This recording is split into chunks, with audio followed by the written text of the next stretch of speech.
All right, people.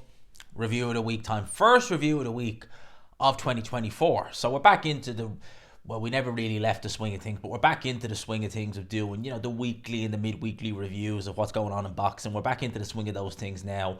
And yeah, we've got a lot to look forward to this week coming specifically because we're probably going to get more news on the AJ versus Ngannou card. We're starting to... Isn't it always the way? Last night I recorded a video on Fury versus Usyk, the undercard. And today, once I upload it, boom, we get some announcements. Or we get some word about it. Well, thank God for that. But also this week coming, we've got Callum Smith versus Beterbiev. And that one right there, I'm semi-tempted to do a late one for that. I'm semi-tempted because...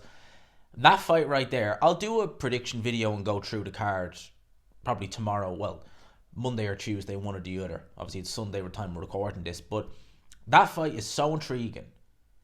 And I think it's going to be so entertaining. I don't really want to wake up the next morning. I want to see it then and there. It's on Sky Sports. Because obviously it's part of ESPN in the States. Sky and ESPN have a deal. So it's going to be shown on there. I can't wait for that fight. But... let's bring it back and let's talk about the fights that happened over the course of this weekend, specifically the card that Golden Boy put on. They have a card coming up at the end of the month as well. Munguia versus Ryder. Looking forward to that fight. Golden Boy starting the year off quite well with some decent fights. On paper anyway. Virgil Ortiz versus Frederick Lawson. Now I talked about this fight very briefly, but there's not much to talk about. It was a horrific stoppage. It really was. I mean, yeah, Ortiz was on top. He was throwing he went through the gears very, very quick in there. He was landing some good shots to head and body. But for Tony Weeks, I mean, yeah, I knew the result before I watched it, but I didn't know it was a premature stoppage, right? I didn't know that. So I went in just thinking, okay, Ortiz is going to land a big shot because Ortiz can punch. He's going to land a big shot, take the guy out, and that's going to be that. And I'm looking at this like, no, you can't stop the fight for that. The guy wasn't... It was a joke of a stoppage. Absolute joke of a stoppage by Tony Weeks. And this is becoming too regular now for Tony Weeks. We're seeing this too often.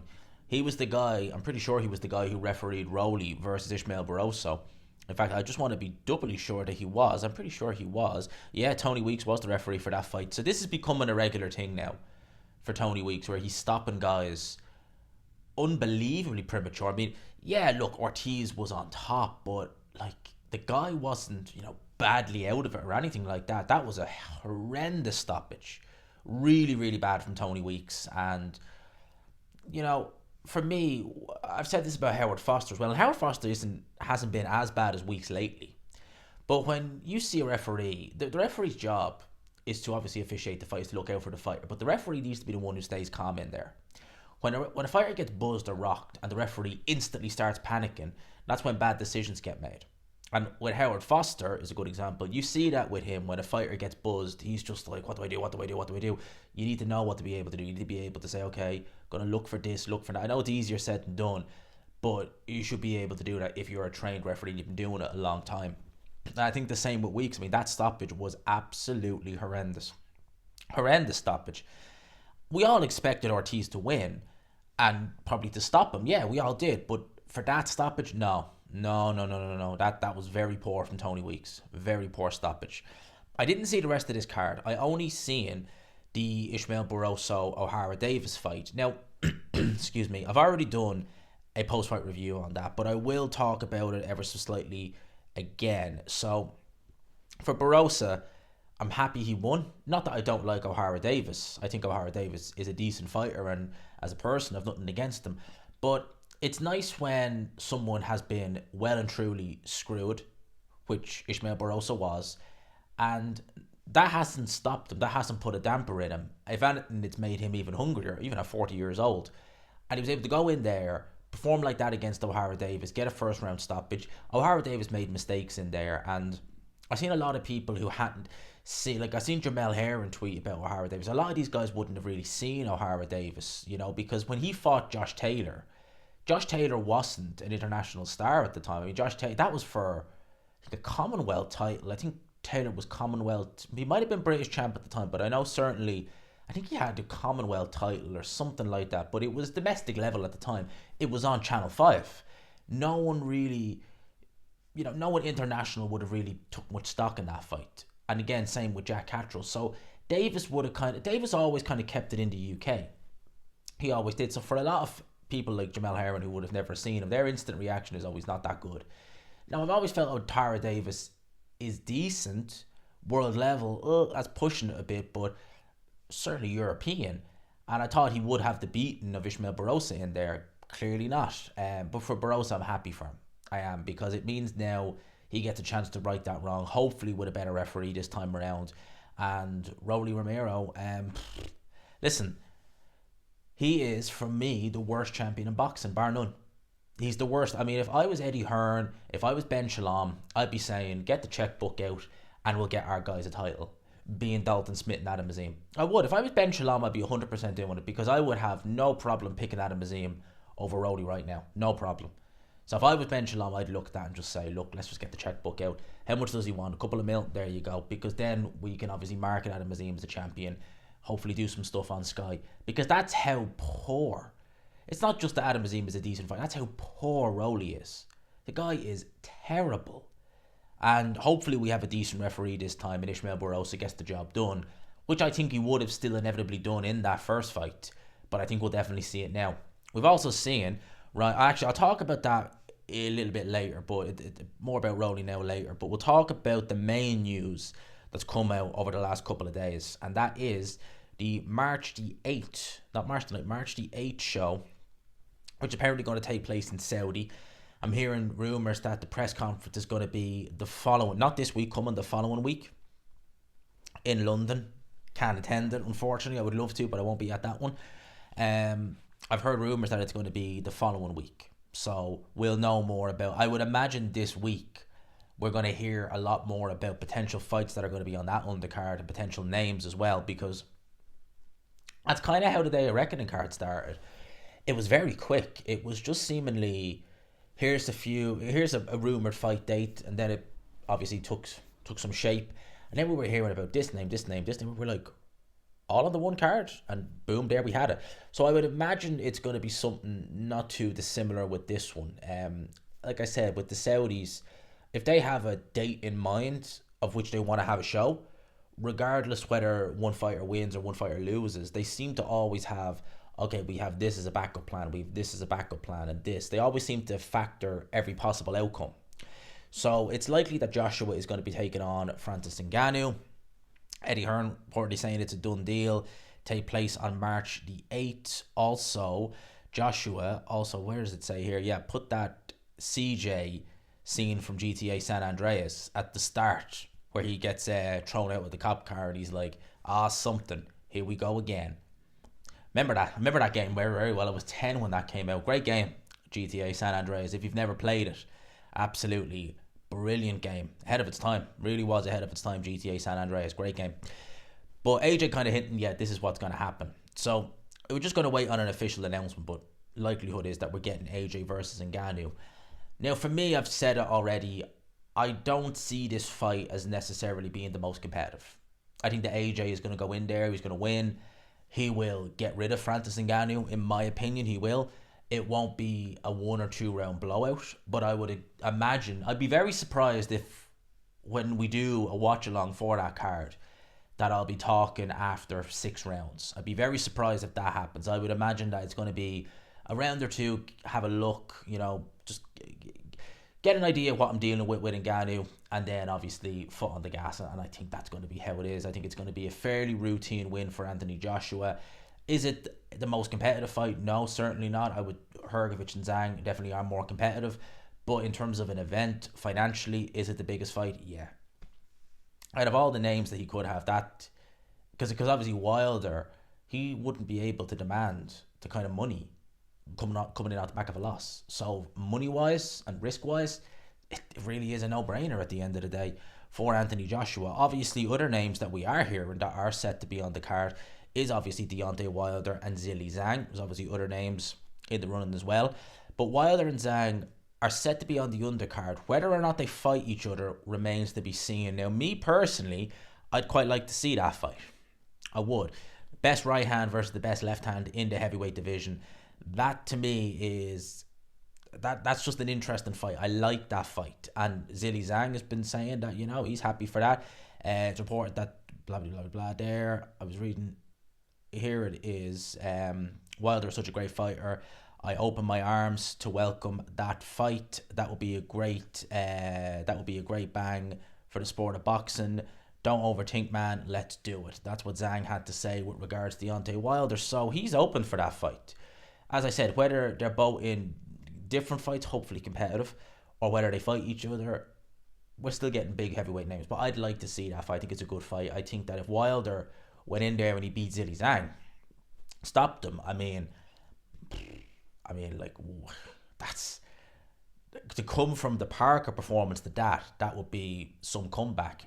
And would put him in contention to fight for a world title again, because he'll pick up the interim title. He'll then be mandated to fight the winner of Fury Usyk when they call that mandatory, and it puts him right back in the line to hopefully be able to get a Joshua fight if that's something that they're still trying to look for. So yeah, I'd love to see it. Wilder, obviously, he talked in his post-fight interview that maybe we'll see what happens. But as I said, with the Saudis, that Saudi bag comes. If they wave that bag in front of you, you're like, yep. I will be having that. Now, Ryan Garcia. So, I'll read this tweet here, right? If it comes up. He says, where is it here? Okay. I've notified my team I'm going a different route. My intention is now to fight Rolando Ramirez. I pray my team backs me on the decision. Oscar makes this fight happen. That's the move. Bigger fight, bigger business. I disagree with that. I disagree. Ryan basically is saying, I don't want to fight Devin Haney because I know I'm not going to be able to beat him. I can definitely beat Rolly Romero. I'm going to loosely translate it to that. That's essentially what he's saying there. Because he's saying that, why should I fight Devin Haney? He only done so many pay-per-view buys in his last fight. He's a world champion. He's recognised as, if not the best, one of the best in his division. What does Rolly bring to the table? I mean, who the hell is Rolly? Rolly, his claim to fame is literally being the worst champion in boxing. Given a decent account of himself against Tank Davis, but I think that was more Tank Davis just not taking the fight serious and then ultimately stopping Rolly. That's his claim to fame. Ryan Garcia, you say you're a star, you say you're just that and the other. Well, Devin Haney is there. If Devin Haney is open for you fighting him, why don't you fight him? See, to even imply that Rolly is a bigger, better fight. It's not. It's an easier fight. That's all it is. Just be honest. It's an easier fight. It's not a bigger fight. It's not a better fight. It's an easier fight. Well, it might be a better fight in terms of there might be more action. You might not get completely you won't get completely outboxed by Rolly. You probably would against Devin, so it might be a bit of a stinker, but it's still not a bigger fight. It's an easier fight. That's what it is. It is an easier fight. And obviously, Devin Haney is, well, he said, don't ever mention my name. Something. So Devin obviously ain't too pleased with that. And yeah, look, if you're gonna think, right, this guy's gonna make an offer, we're gonna get into negotiations, it's gonna be this. Now you're kind of like, well, where do you go? I'd like to see Devin against somebody like Teofimo Lopez. I know he's got a fight lined up. How about Subriel Mateus? Subriel Mateus, I think he's injured or he has some sort of injury, but and the rumor mill is that he's going to be fighting Teofimo in June at some point. But I wouldn't mind seeing Mateus versus Devin Haney. That's still a good fight. That's still a real good fight. Virgil Ortiz and Tim Tszyu welcoming a fight for the WBO super welterweight world title. Yeah, I'd love to see it. I'd absolutely love to see it. Tim Tszyu tweeted, "Yo, Virgil Ortiz, welcome to the 154-pound club. I'm always keen for a modern day classic." And he said, "I knew you would be, man. Let's do it." Oh, I like that. Straight off the bat, the two guys are saying, right, let's do it. I like that fight. Tim Tszyu was excellent. Tremendous. I am sad he never got that Charlo fight. I'm sad that it was actually, Jesus, was it January 2023? It was penciled in for. It never happened, obviously. But I wish it would have, because that would have been a hell of a fight. Tszyu versus Charlo. Shame he never got that fight. It's a shame that, a bit like Boots Ennis, he becomes champion basically by an email, because he was interim WBO champion and then gets elevated to full champion, it's can't be the same, especially when your first world title. It can't be the same as going in taking it off a champion. Even if it's a reasonably weak champion, it's still that moment. Whereas with the way he's won it and the way Boots Ennis have won it, it's just a case of went to bed last night, wake up, oh, I'm world champion. Yeah, great. Jose Ramirez has signed a multi-fight deal with Golden Boy, Oscar De La Hoya, and to fight on the zone moving forward. Well, we like Jose Ramirez. He's a good fighter, so I will definitely be looking forward to seeing what he does in the coming months and years with Golden Boy. Now, I spoke about this in my video yesterday, today, technically, it was when it was uploaded. But that Tyson Fury, Alexander Usyk, there hasn't been anything announced for that undercard as of yet, right? Well, as of the time I was recording that video, now, as it always is the way, we start hearing things. And this is an interesting one here. It's interesting because for me, it's a good thing because it's showing Hearn and Warren, even though this is a Queensbury show, right? Fury, Usyk. I mean, obviously, Usyk is with K2. I don't know if he's still with K2, but he's obviously with Klimas and Alex Krasuk. And obviously Fury is Top Rank and Queensbury.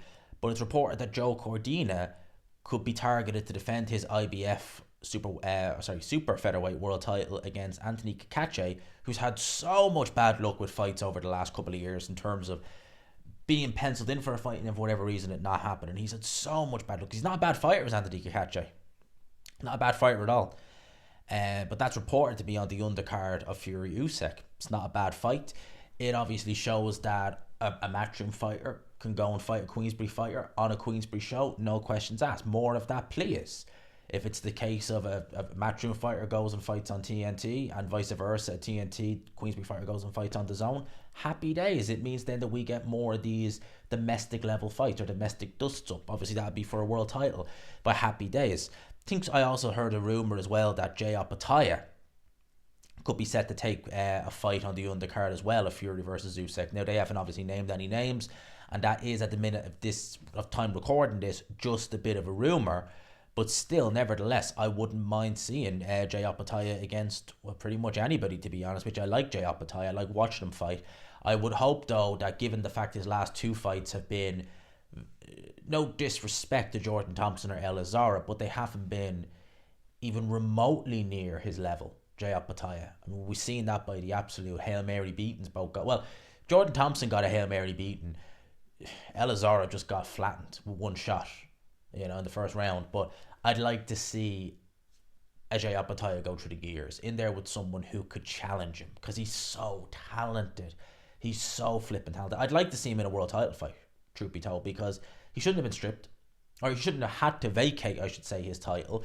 Obviously, now we have Zurdo Ramirez and Myris Briedis fighting for the vacant title, and two people who, as far as I'm concerned, are undeserving of a world title shot. Briedis hasn't fought since he lost to Jay Opataya in July 2022. He hasn't fought since then, and he finds himself mandatory. Gilberto Ramirez had one fight at cruiserweight, and it was only at 191 pounds in a 10-rounder against Joe Smith Jr. Joe Smith Jr., former world champion, yes, but that shouldn't earn you a crack at a vacant title. It just shouldn't. I mean, a 10-rounder, for God's sake. I thought championship level was meant to be 12 rounds. So, there you go. They're fighting for the vacant title. Look, if Jay Opataya, because I've no doubt he could do it, could easily just go and just pick those titles up again, because I think he's the best by a long way at cruiserweight. I think he's the best by a long way. Let's have an old look-see at boxing scene before we finish up here, because that's pretty much most of the major stories. What else do we have here? Let's knock it around. Zili Zhang. Ngannou fight should be a wake-up call for Fury, leaning to Usyk to win. Yeah, a lot of people are saying that as well. That probably will be a wake-up call for Tyson Fury. More likely. Anthony Joshua versus Martin Bakoli, WBA eliminator could be ordered, says Ben Shalom. I like his ambition to think that, AJ would even be compelled to take a Bakoli fight. Not to say he's ducking, but like, what if you, but like, all right, give you an example, right? you're Anthony Joshua. You're fighting Francis Ngannou for a lot of money, an awful lot of money. You beat him, right? Your next option most likely will be Filip Hrgović for a vacant title, or I fight Martin McCauley, who is arguably more dangerous. I would say more dangerous for just a shot, basically to earn a shot at a title, or I could have a go with the actual title. I think we know, and in potentially an easier fight, which I think Hrgović would be. I think McCauley could be a real tricky fight. That could be a real tricky fight for AJ. Now, to be fair, I'd love to see it. McCauley versus Joshua. I'd like to see that fight, but I can't see it happen. Anthony Yarde, Noakes versus Sylvester added to the Sheamus Williams card. Yeah, that's not looking too bad. That's not looking too bad of a card. That's in the Copper Box on February 10th. Sheamus versus Liam Williams. Looking forward to seeing that. That's actually going to be a really good fight. Yarde will return over 10 rounds. You know, I like seeing Anthony Yarde. I like watching him. But his last fight, to be fair, he was meant to fight Ricky Summers. He pulled out. They had literally, I was at the press conference and they still didn't have an opponent until the Friday. So you can't really, I'm not going to criticize him too much on that. But if he's returning on this card, get him someone somewhat decent. I mean, there's no point now at this point. Like, how old is Anthony Yarde? 32, 33? There's no point in him fighting cream puff still in 10 rounders at this point in his career. I just don't. I think that's just silly if he's going to be doing that. I really do.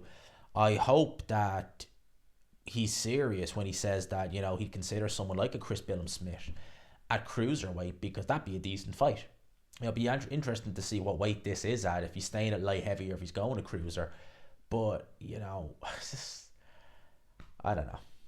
With Yarde, it's like, it's either world level or no level.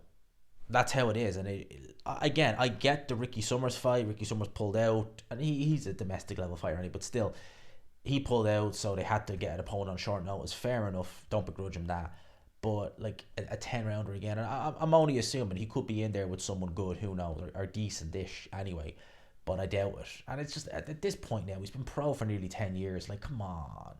Still having to, still fighting these guys. I hope that's not the case. I think that's pretty much it. I think that's pretty much it. I think we got a good 20 plus minutes in, so I ain't going to complain about that. I hope you enjoyed the video, people. Obviously, the people have been saying, you've been doing a lot on here lately. And I'm like, well, mate, I want to keep the growth going. I want to keep moving. I want to keep getting these videos out. I'm just more determined than ever now to get as much out, to get as much content out, to see the growth come up. We're nearly at 15,400. I think we're only like 20 subs off that. So you've been doing between 1 to 200 subs a week, which is really good. And that's showing some good growth. I want to keep that up. We've been doing pretty much 100 subs a week since the summer. And again, if I can keep that going, we'll be at 20k probably just by the end of summer. Maybe a bit after, but we'll be thereabouts. So that's the push for this year, to get to 20k, to get as many shows in as I can get to, just to do as much as I flipping can with this channel, to see where we can go, to see where it takes us, because the last few months on here have been absolutely phenomenal.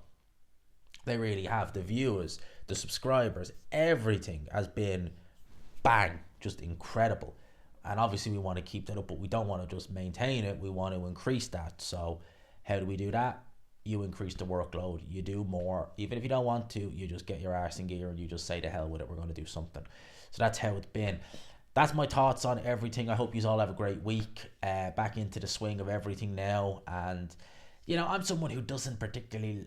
I like being able to do my own thing when I want. I don't really like the routine. I know some people do. I definitely am not one of them.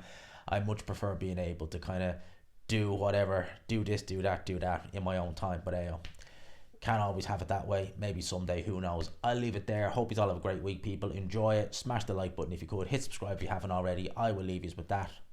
Peace.